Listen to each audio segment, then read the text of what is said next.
ଆସିବାରେ ତମର କିଛି ଅସୁବିଧା ହେଇନି ତ? କେତେବେଳେ ପହଞ୍ଚିଲ? ଏଇ ସାଙ୍ଗେ ସାଙ୍ଗେ ଏବେ ହିଁ ପହଞ୍ଚିଲି। ଆରେ ଆରେ ଆରେ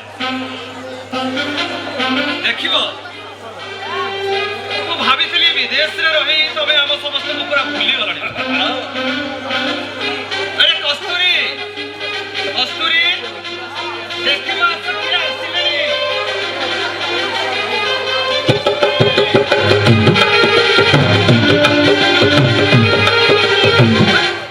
ଆରେ ଅପା ତୁ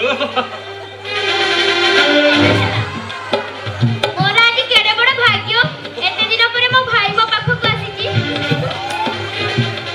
ଅପା ତୋର ମତେ ବାହାଘର ତାରିଖଟା ଟିକେ କହିଲୁ, ମୁଁ ମୋର ସେଇ ଅନୁସାରେ ଟିକେ ଯିବା ତାରିଖଟା ଠିକ କରିନେବି ହେଲା। ହଁ ମିଷ୍ଟର, ଏ ଶୁଭେନ୍ଦୁଙ୍କ ସହିତ ତୁମର ପରିଚୟ ହେଲାଣି? ଏ ଶୁଭେନ୍ଦୁ ହେଉଛନ୍ତି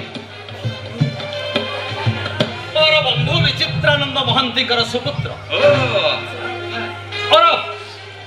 ଘର ବିହାରରେ ତାଙ୍କର, ଆଉ ଓଡ଼ିଶାରେ ଜଣେ ପ୍ରତିଷ୍ଠିତ ବ୍ୟବସାୟୀ, ଆଉ ଆମର ଭାବି ଜାମାତା।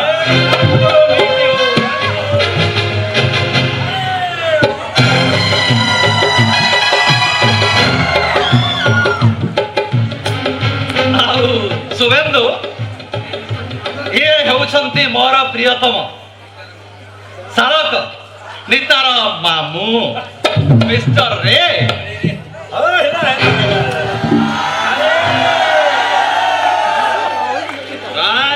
ଭଗ୍ନିପତି ରେ ରେ ବୁଝିଲ ଶୁଭେନ୍ଦୁ, ଏମାନଙ୍କୁ ଓଡ଼ିଆ ବୋଲି ପରିଚୟ ଦେବାକୁ ଭାରି ଲଜ୍ଜା ଲାଗେ। ଥରେ ବିଦେଶକୁ ଚାଲିଗଲେ ଯେମିତି ରାୟରୁ ରେ, ମହାନ୍ତିରୁ ମାଇତି, ଜେନାରୁ ଜାନା, ସିଂହରୁ ସିନା, ଆଉ କୁଆଁରୁ କୁନା।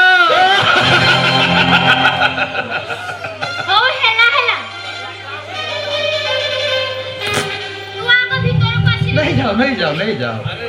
ଆରେ ରହ ରହ ଅପା ରହ ରହ। କେମିତି ଭିତରକୁ ନେଇଯିବ କେମିତି? ମୁଁ ପଞ୍ଚୁଆକୁ ଡାକୁଛି। ସବୁ ନେଇଯିବ। अरे की व्यस्त तो चल अपा अरे जा मु जाऊ चल अपा अपा अपा